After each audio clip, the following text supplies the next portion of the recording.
तो next topic है आपका मोल कंसेप्ट।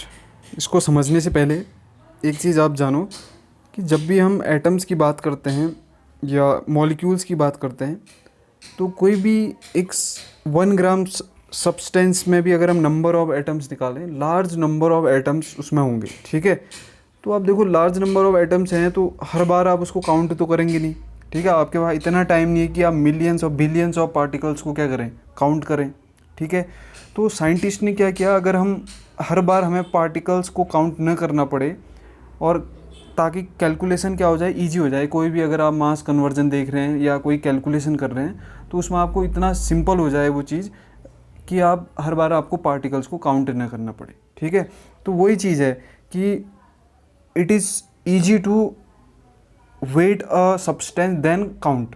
अगर हम देखें काउंट करना क्या है, टफ है, लेकिन किसी चीज़ को वेट करना इजी है। अब देखो कैसे, देखो आप अगर हम देखें नंबर ऑफ़ पार्टिकल्स की बात करें किसी सब्सटेंस में, अगर हम बोलें 1 मिलियन पार्टिकल हैं, ठीक है, 1 मिलियन पार्टिकल हैं बोल दिया हमने, तो उस 1 मिलियन को हर बार काउंट करोगे तो बहुत टाइम लग जाएगा ना। अब अगर इस 1 मिलियन पार्टिकल्स को अगर आप वेट कर लोगे तो वो काफ़ी ईजी हो जाएगा। ठीक है, अब देखो ये 1 मिलियन को मैंने क्या कर दिया, फिर स्टैंडर्ड कर दिया कि 1 मिलियन अगर कभी भी आएगा तो हम इसका वेट इतना आएगा बोल देंगे। ठीक है, तो जैसे अगर हम अदर एग्जांपल्स की बात करें, जैसे अगर हम देखें 1 डोजन बोलते हैं, तो 1 डोजन बोल दिया ना आपने तो कितना आ जाता है, 12 आइटम्स हो जाता है। अगर 1 गूगल बोल देते हो तो 1 गूगल में आता है 1000, यहाँ पर दिया देखो। तो जैसे 1 डोजन में 12 आइटम्स, 1 पेयर ऑफ आइटम्स में 2 आइटम्स होते हैं, 1 googol of items 1 × 10 to the power 100 items होते हैं 1 गूगल में, 1 ग्रोस में 144 आइटम, 1 स्कोर में इसी तरह 20 आइटम्स होते हैं। तो ये आइटम्स जो हैं आपने, ये क्या है, फिक्स है। किसी भी सब्सटेंस का लो आप, किसी भी आइटम को लो तो ये चीज़ें क्या रहने वाली, कांस्टेंट रहेगी। 12 आइटम आप किसी भी को भी लो, ठीक है, 12 आइटम आप 1 डोजन आप अगर बनाना ले रहे हो या 1 डोजन आप एग ले रहे हो तो रहता आइटम्स क्या है, 12 ही है, लेकिन मास क्या हो जाता है, डिफरेंट हो जाता है। ठीक है, तो एक चीज़ यहाँ से ईजी हो जा रहा है कि अगर हम इनके मास को अगर वेट करेंगे तो नंबर को क्या कर देंगे, हम स्टैंडर्डाइज कर देंगे। ठीक है, तो ये नंबर को स्टैंडर्डाइज करना और किसी भी सब्सटेंस में जो नंबर ऑफ़ एटम्स होते हैं वो बहुत ज़्यादा एटम्स होते हैं, तो अब हमने क्या करना है, उसे एक फिक्स नंबर को स्टैंडर्डाइज कर देना है।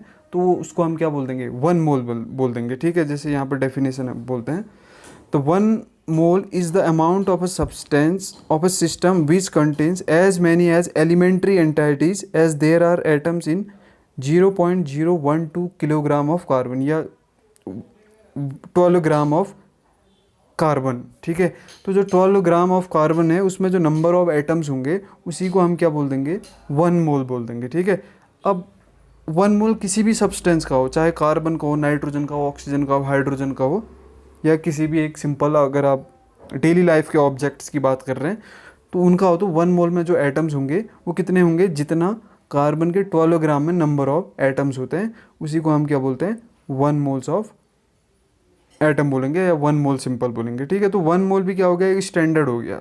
तो जैसे आप 1 मोल में कितने आइटम्स होते हैं इसको निकालते हैं। ठीक है, तो देखो 1 मोल में कितने आइटम्स होते हैं, तो हमने बोला था कि 12 ग्राम कार्बन में जो नंबर ऑफ एटम्स हैं उसी को हम 1 मोल बोलेंगे। तो 12 ग्राम कार्बन है और हम नीचे ले लेंगे 1 ग्राम, 1 एटम का, जो 1 एटम का जो मास है उससे डिवाइड करेंगे तो क्या आ जाएगा, 12 ग्राम में जो नंबर ऑफ एटम्स है वो आ जाएंगे। तो वो आ रहे हैं 6.022 10⁻23 एटम्स पर मोल। ठीक है, क्योंकि 1 मोल बोल रहे हैं हम इसी को, 12 ग्राम ऑफ कार्बन 12 को। ठीक है, तो ये जो 6.022 10⁻23 है ये क्या है, स्टैंडर्ड वैल्यू है। ठीक है, ये स्टैंडर्ड वैल्यू है, इसी को हम क्या बोलते हैं, 1 मोल बोलते हैं। अब ठीक है, ये जो 1.992648 यहाँ पर जो ये लिया हुआ है, एक एटम का जो मास लिया हुआ है, इसको किसी एडवांस मेथड से इसको निकाला गया है। जैसे मास स्पेक्ट्रोमीटर है, मास स्पेक्ट्रोमीटर से इसका मास निकाला गया है, तो इसके रिस्पेक्ट में जो आया वो 1 एटम का मास इतना था, तो 12 ग्राम में हमने निकालना है, तो वो आ रहा है 6.022 10⁻23 एटम्स आ रहे हैं। तो इसी को हम क्या बोल देंगे, 1 मोल बोल देंगे। तो अब आप किसी भी मॉलिक्यूल का 1 मोल बोलो या किसी भी एटम्स का बोलो या आयंस का बोलो, ठीक है, या इलेक्ट्रॉन्स बोलो या न्यूट्रॉन प्रोटॉन बोलो, तो वो कितना रहेगा, 6.022 10⁻23 रहेगा। ठीक है, तो इसी को हम बोलते हैं मोल कंसेप्ट। अब देखो मोल्स, 1 मोल में कितना सब्सटेंस होगा, कितना वॉल्यूम होगा, ये भी क्या होगा, एक फिक्स स्टैंडर्ड होगा, ठीक है। अगर आप 1 मोल नाइट्रोजन बोलते हैं, ठीक है, तो 1 मोल नाइट्रोजन होगा तो वो उस किसके इक्वल होगा, उसके मॉलिक्यूलर मास के इक्वल होगा, ठीक है।